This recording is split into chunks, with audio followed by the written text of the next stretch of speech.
할렐루야. 12월 14일 월요일입니다. 오늘 또 하나님의 은총이 우리 모든 교우님들과 함께 하기를 주님의 이름으로 축복합니다. 오늘은 마가복음 12장의 말씀을 읽고 함께 기도하겠습니다. 12장.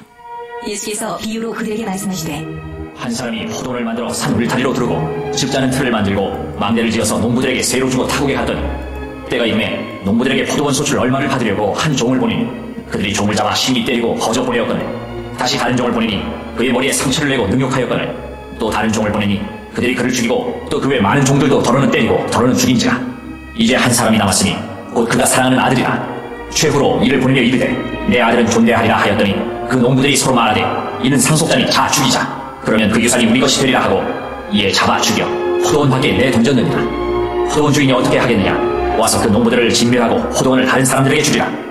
너희가 성경에 건축자들이 버린 돌이 모퉁이의 머릿돌이 되었나니 이것은 주로 말미암아 된 것이요 우리 눈에 놀랍도다 함을 읽어보지도 못하였느냐 하시니라.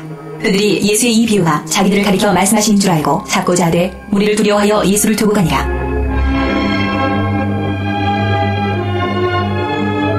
그들이 예수의 말씀을 책잡으려 하여 바리새인과 헤롯 땅 중에서 사람을 보내매 와서 이르되, 선생님이여, 우리가 아노니 당신은 참되시고 아무도 꺼리는 일이 없으시니 이는 사람을 외모로 보지 않고 오직 진리로서 하나님의 도를 가르치심이니이다. 가이사에게 세금을 바치는 것이 옳으니까 옳지 아니하니까 우리가 바치리이까 말리이까 한데 예수께서 그 외식함을 아시고 이르시되, 어찌하여 나를 시험하느냐 데나리온 하나를 가져다가 내게 보이라. 하시니 가져왔거늘 예수께서 이르시되, 이 형상과 이 글이 누구의 것이냐. 이르되 가이사의 것이니이다. 이에 예수께서 이르시되, 가이사의 것은 가이사에게 하나님의 것은 하나님께 바치라. 하시니 그들이 예수에 대하여 매우 놀랍게 여기더라.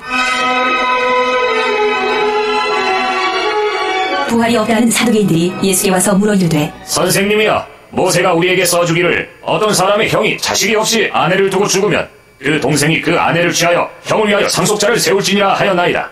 칠형제가 있었는데 마지가 아내를 취하였다가 상속자가 없이 죽고 둘째도 그 여자를 취하였다가 상속자가 없이 죽고 셋째도 그렇게 하여 일곱이 다 상속자가 없었고 최후의 여자도 죽었나이다. 일곱 사람이 다 그를 아내로 취하였으니 부활 때 곧 그들이 살아날 때 그 중에 누구의 아내가 되리까? 예수께서 이르시되, 너희가 성경도 하나님의 능력도 알지 못함으로 오해함이 아니냐. 사람이 죽은 자 가운데서 살아날 때에는 장가도 아니가고 시집도 아니가고 하늘에 있는 천사들과 같으니라. 죽은 자가 살아난다는 것을 말할진대 너희가 모세의 책 중 가시나무 떨기에 관한 글에 하나님께서 모세에게 이르시되 나는 아브라함의 하나님이요 이삭의 하나님이요 야곱의 하나님이로라 하신 말씀을 읽어보지 못하였느냐. 하나님은 죽은 자의 하나님이 아니요 산 자의 하나님이시라. 너희가 크게 오해하였도다 하시니라.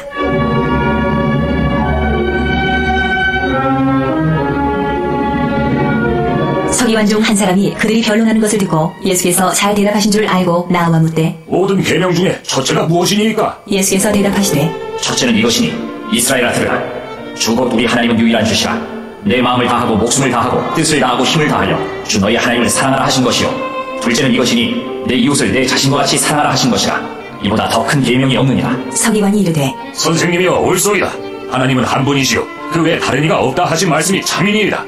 또 마음을 다하고 지혜를 다하고 힘을 다하여 하나님을 사랑하는 것과 또 이웃을 자기 자신과 같이 사랑하는 것이 전체로 드리는 모든 번제물과 기타 제물보다 나으니이다.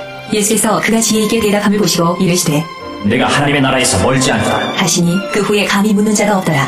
예수께서 성전에서 가르치실세 대답하여 이르시되, 어찌하여 서기관들이 그리스도를 다윗의 자손이라 하느냐. 다윗이 성령에 감동되어 친히 말하되 주께서 내 주께 이르시되 내가 내 원수를 내 발 아래에 둘 때까지 내 우편에 앉았으라 하셨도다 하였는가. 다윗이 그리스도를 주라 하였은지 어찌 그의 자손이 되겠는가. 하시니 많은 사람들이 즐겁게 듣더라.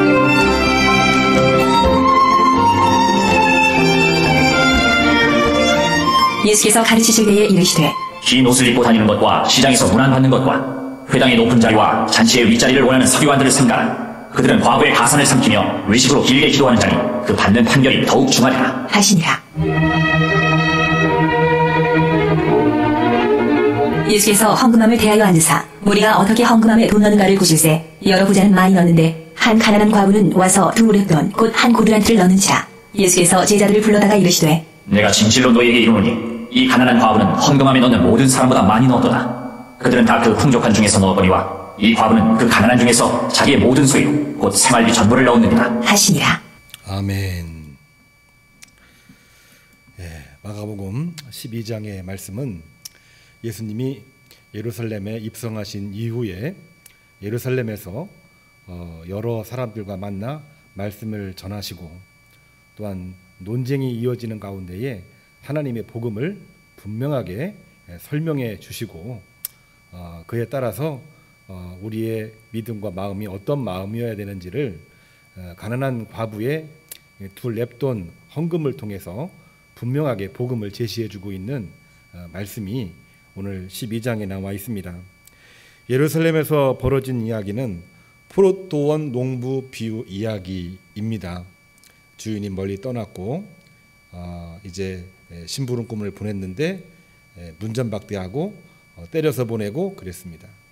아들을 보내면 괜찮겠지 하고 아들을 보냈더니 아들을 죽이자, 그리하면 상속자인 이 아들의 재산이 우리 것이 될 것이다.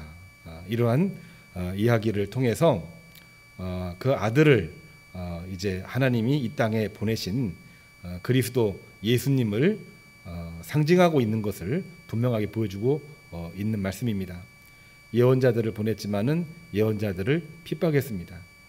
아들을 보냈더니 아들을 십자가에 못 박혀 죽였습니다. 이 말씀을 전해 주자마자 그들은 이 이야기의 주인공이 다름이 아니라 본인 자신들인 것을 알고 예수님을 이제 해하려고 했지만 주변에 많은 무리들이 있었기 때문에 그렇게 하지 못했다. 예루살렘에서 예수님과 예수님의 말씀이 어떤 의미를 가지고 있는지 그 복음의 의미를 분명하게 설명해 주고 있는 내용입니다. 세금 논쟁도 마찬가지입니다. 세금은 로마 강점기였기 때문에 쿠데타로 정권을 잡고 로마 제국으로부터 정권을 인정받은 헤롯 당원들은 세금을 잘 갖다 내려고 하는 사람들입니다. 바리새인들은 헤롯 당원으로부터 정권을 빼앗겼기 때문에 가급적이면은 로마의 세금을 안 내려고 하고 오히려 하나님께 예물 드리는 것을 더 중요하게 생각을 했습니다. 그런 문제로 바리새인과 헤롯 당원은 종교적으로 정치적으로 아주 심각한 갈등 관계에 있는 것이거든요. 이 땅에 예수님이 오셨는데 예수님에게 주님은 외모를 보지 아니하시고 중심을 보시는 분이시기 때문에 솔직히 말해 주십시오. 가이사에게 바쳐야 됩니까? 아니면 하나님에게 바쳐야 됩니까? 바리새인과 헤롯 땅 사이에 있는 정치적인 갈등과 갈등 속에 들어있는 그 프레임으로 예수님을 어느 한 코너 속으로 몰아넣는 거죠. 우리가 가장 정말 힘든 것이 사람을 대상으로 장난치는 겁니다. 바리새인과 이 헤롯 당원들은 그렇게 서로 정치적 갈등 관계가 있는데 예수님이 나타나니까 그들이 하나가 돼서 예수님을 대상으로 해서는 안 되는 짓을 하고 있는 거지요. 예수님이 이미 다 간파하시고 하나님의 것은 하나님에게, 가이사의 것은 가이사에게. 그러니까 하나님의 복음을 들고 왔지만 다 자기들이 옳다고 하는데 결국은 하나님을 배척하고 하나님의 복음을 배척하는 겁니다. 무엇을 위해서? 자기들의 권력과 탐욕을 위해서. 바리새인과 헤롯 당원들의 모습입니다. 부자 청년 이야기는 이미 여러 번 다뤘습니다. 계명을 다 지켰지만 한 가지 부족한 것이 있으니 그것을 실천으로 옮기는 겁니다. 하나님을 사랑한다, 이웃을 사랑한다 말을 하지만 한 번이라도 그것을 실천하지 못한다면 아무런 의미가 없는 거죠. 부자 청년 결국은 근심하며 돌아갔다 했습니다. 예루살렘에 오셔서 말씀을 증거하셨는데 그 말씀을 들었던 여러 사람들은 다들 유력한 명망가들이었는데 주님을 온전하게 영접하지를 못합니다.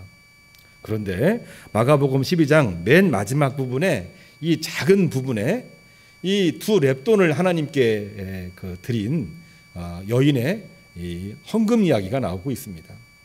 이 사람은 많은 것 중에 일부를 드린 사람보다 가난한 중에 자기의 모든 것을 드렸으므로 그는 하나님 앞에 가장 좋은 것을 드린 것이다. 이렇게 말씀하고 있는 거죠. 앞서 나온 바리새인, 헤롯 당원, 그 다음에 서기관들, 그리고 부자 청년과는 전혀 정반대의 모습을 이 가난한 한 과부의 헌금을 통해서 아주 극렬하게 대조를 시키고 있는 것입니다. 예루살렘에 오셨는데 모두 예수님을 이런저런 핑계대고 거부했죠. 그러나 한 여인은 주님을 향하여 자기의 모든 것을 드렸습니다. 주님이 이 땅에 오신다고 하는 것은 높은 보좌를 버리시고 낮고 천한 우리에게 오신 거예요. 주님은 모든 것을 버리시고 우리에게 오신 겁니다. 우리는 내 가진 것을 뺏기지 않기 위해서 주님을 멀리할 때가 혹시 있지 않나 우리가 생각을 해봐야 되고요. 가진 것이 없지만 힘들지만 지금 뭐 코로나로 경제로 정치로 모든 것이 다 어려운 때이지만 이러한 때에 우리가 하나님 앞에 내 마음을 어떻게 드릴까? 그 마음은 오늘 성경에 나와 있는 두 렙돈을 하나님께 드린 과부의 헌금과도 같은 것이라고 믿습니다.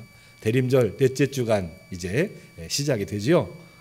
오늘 또 이 말씀으로 하나님 앞에 영광 돌리시고 이 땅에 생명과 구원을 주시러 오신 예수님을 온전하게 영접하심으로 승리하시고 복을 받으시고 30배, 60배, 100배의 결실이 있는 주의 종들이 되기를 주님의 이름으로 축복합니다. 기도하겠습니다. 이제는 우리 주 예수 그리스도의 은혜와 하나님의 사랑과 성령의 감동하심이 오늘 또 하나님의 말씀을 듣고 하루를 출발하는 주의 종들 머리머리 위에 이제로부터 영원까지 함께 하기를 간절히 축복합니다. 아멘. 오늘 주신 말씀을 가지고 우리 함께 기도하겠습니다. 또 기도하실 때에 화면에 나오는 기도 제목 가지고 우리 함께 기도하겠습니다. 성탄절 성부영신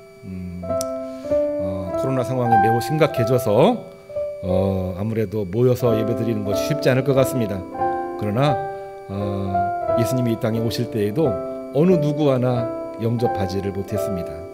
가장 낮고 천한 말구유에서 여관도 아니고 여관의 마구간 중에서도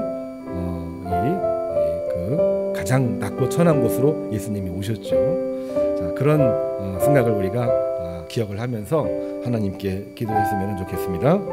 또 우리 매일 기도한 기도 제목 가지고 기도하시기를 바라고 또 힘든 중에도 열심히 일하고 있는 우리 주의 종들, 가정들, 직장, 기업 위해서도 같이 기도하겠습니다. 주여 3번 부르시고 기도하겠습니다. 주여, 주여, 주여.